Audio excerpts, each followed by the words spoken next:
X-rays are one part of the electromagnetic spectrum, and just like the other parts, they're composed of photons, or at least that's one way that we can think of them.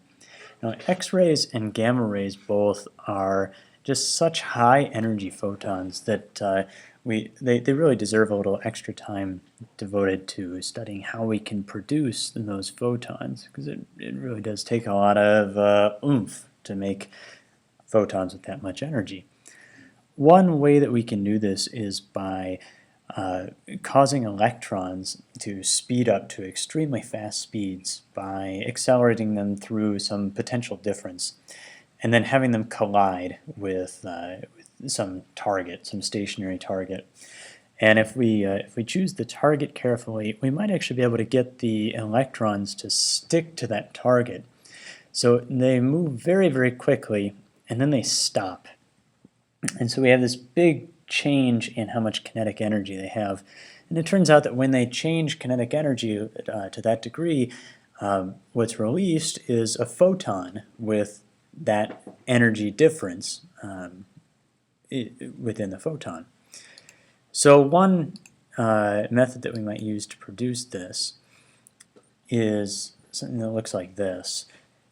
So we have this circuit, and one key component of this is that we have to use a really, really big potential difference to make this whole thing work. That potential difference is what's going to accelerate some electrons. We need them to be going really fast to produce these X-rays. So a big potential difference. On one end we've got this target, and they usually angle this target a little bit to kind of direct the X-rays in one direction or another. Tungsten, it turns out, works pretty well for the material on this.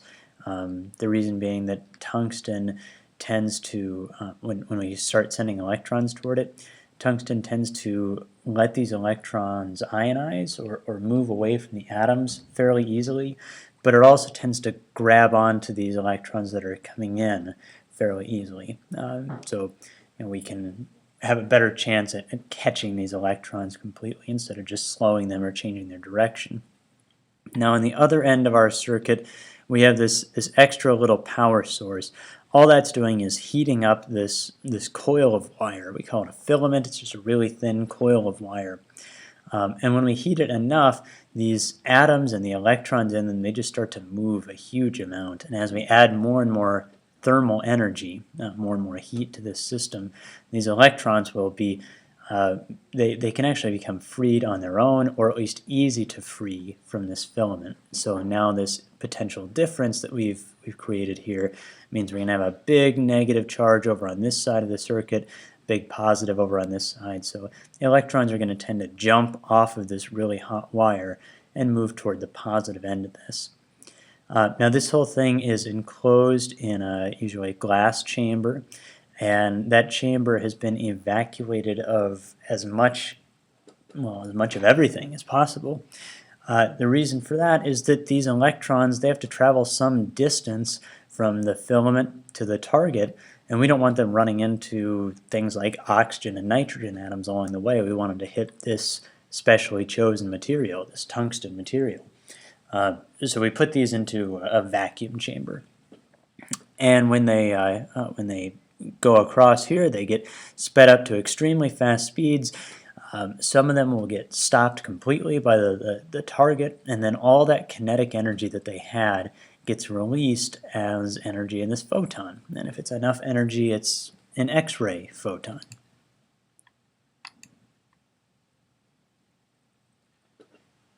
So in this system, whatever kinetic energy that electron had just before it hits the target, that's going to be the same amount of energy as the photon that's created has. So we have to have energy conserved here. That's all we're doing is conservation of energy with this. The kinetic energy that thing gets comes from that electrical potential, or electric potential energy, UE, that it has because we put this charge into an electric field. So that amount of energy has to be equal to the amount of kinetic energy it gains along its path, which has to be equal to the amount of energy the photon has right after it's released there. So we know that the electric potential energy, if we have the voltage, we know that that's going to be equal to Q times V, the charge times the potential difference. And we know that the energy for a photon is equal to hf, that's Planck's constant, times frequency, or hc over lambda, the speed of light, divided by the wavelength. So then we can say, okay, well, these two energies must be equal to each other. So we'll substitute equations in for each of these and then rearrange to get an equation for lambda. Now lambda is going to be equal to hc over v times E. And I've replaced the Q here, the generic charge term, with E because these are electrons that are moving and we know what their charge is. It's that value E, 1.6 times 10 to the negative 19th coulombs. I also added that this is the minimum wavelength, or the wavelength that goes with the highest energy photons that are going to be produced. There are also going to be electrons that bounce off of this surface. Maybe they slow down a little bit but don't stop completely. In that case, only some of their kinetic energy becomes energy in this photon, and so the photon would have less energy then, and as a result would have a longer wavelength. So this is the smallest wavelength of photon we're going to see in this experiment. The example that we'll do with that is just how much, what's the wavelength that we're going to produce if we have a certain amount of voltage. So it's 1250 volts in this example. What's the minimum wavelength of light that's going to be produced? And so in this example, I wanted to note that this equation for the minimum wavelength, that's not one that's on your equation sheet. But it just follows from knowing that energy is conserved. So we have electric potential energy at the very beginning of this problem, energy in this photon at the end of the problem. Those two values have to be equal. We do have equations for electric potential energy and for energy in the photon. But we don't have the combinations. So you need to be able to derive this relationship, not just plug numbers into this equation, but know where that equation comes from, why it works. Again, it's just back to conservation of energy. When we plug in values for that, for H, I'm using joule seconds rather than the electron volt seconds on this one. The reason for that is that I've got the voltage, which is in joules. Volts are the same as joules per coulomb. So I want to make sure my units are consistent with that. So volts are joules per coulomb times coulombs gives me just joules on the bottom. Joules on top with joules on bottom are going to cancel. And then seconds times meters per second is going to leave me just with meters. So my units work out on this one. So I use the joule seconds one, not the electron volt seconds value for H. And in this one, we find that our minimum wavelength is going to be 9.95 times 10 to the negative 10th meters. So a little tiny wavelength there. And that is in the X-ray part of the spectrum. It turns out that electrons can't exist just anywhere around an atom. There are certain locations, or maybe a better way to describe it is certain energy amounts or energy levels that these electrons can have. And so we think of the energy here as being quantized, just like light was quantized. There are discrete units of light. Well, here we find that there are discrete units of energy as well. And it's fairly obvious in the examples we'll look at here that only certain energy levels are allowed around atoms. So that's one reason we choose this example to explore the topic. Usually energy levels for a particular atom or for the electrons around the atom are shown like this, where we have these lines to represent the different energy levels that the electron can be at. The low energy is always going to be at the bottom, the high energy is always going to be up at the top. And so if an electron is orbiting this atom, then that electron has some amount of energy as a result of its position around the nucleus that's either equal to 0, 3, 6, or 7 electron volts. There's not going to be any electrons that have a value of, say, 4 electron volts. Now, electrons can jump from one place to another. They can transition, but they don't make a smooth change here. They don't exist at 3 and then gradually move up to the 6 electron volts. There's an instantaneous change that takes place. It has 3 electron volts, and then the next instant it has 6 electron volts. It winks out of existence here and into existence here. It's sort of a teleportation thing, a quantum teleportation. Quantum just meaning very, very small things here. So we'll get a little bit more into this probably after the AP test, the specifics on quantum mechanics, or at least an introduction to that. That's a few classes right there, is quantum mechanics. So when an electron moves around from higher to lower or lower to higher energy levels, that energy has to still be conserved. So if it's gaining energy, that energy has to come from somewhere. If it's losing energy, that energy has to go somewhere. Where that energy comes from or where it goes is photons. They get their energy from photons. They can lose their energy from photons as well. So the first case, emission, would happen when we go from a high energy level to a lower energy level. And in this case, that electron is losing energy, so it has to release a photon that has some energy. Otherwise, energy wouldn't be conserved here. If it's making a transition from, say, the 7 electron volts to 3 electron volt level, what's the wavelength of light that's going to be produced by that? So we can figure out, okay, the energy change is going to be 4 electron volts from the starting point to the ending point. And we're going to set that equal to Planck's constant times the frequency, or equal to hc over lambda. And then with a little algebra, multiplying both sides by lambda and dividing both sides by e, we find that the wavelength is equal to hc over e.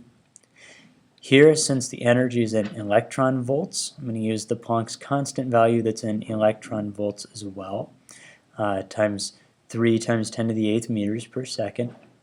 Your equation sheet does include that value of just h times c already calculated for you, so you can use that.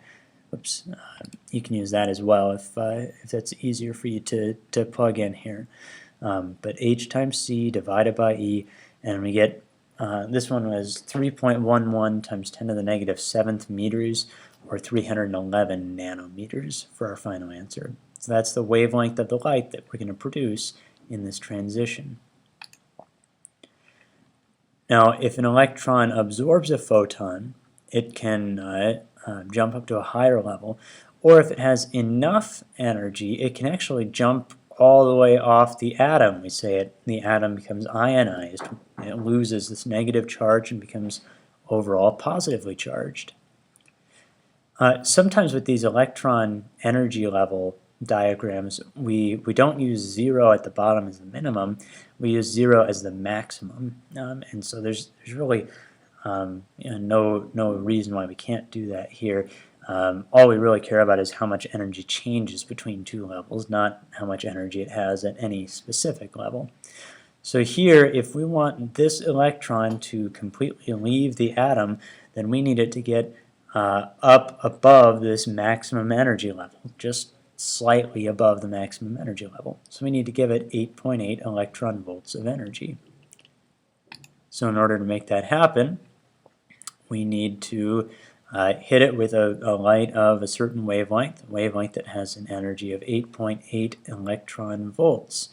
And so the wavelength that corresponds with that, whoops, come on. The wavelength that corresponds with that then is going to be 141 nanometers, just doing the same calculation we did for the emission problem.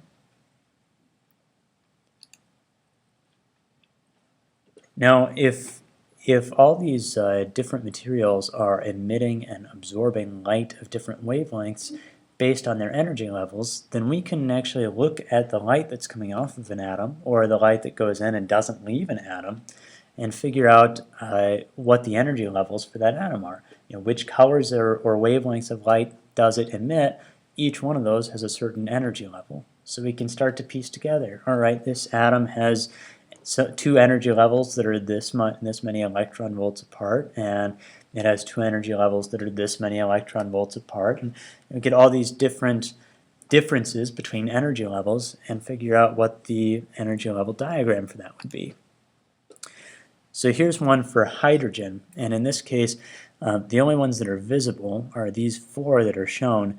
There are some that are ultraviolet, that'd be over on the left side here, and some that are infrared over on the right side. But from that we can figure out, okay, there must be some gap between two energy levels that has a value of 410 or that has an energy equal to the energy of a photon that has 410 nanometer wavelength. And the same thing for the 434 and the 486 and the 656. And so by piecing together this information, we're able to put together a diagram like this that shows all the different possible energy levels for an electron around a hydrogen atom. We can do the same thing with absorption of light. So let's say we shine a light through some material, and let's call it a continuous source of light. So we, for example, get something very, very, very hot, and it emits light of all these different wavelengths, just all of them. Every possible wavelength of light is present in these. And so if we pass that through some material and we see dark spots, then we know that that material must absorb light of those colors.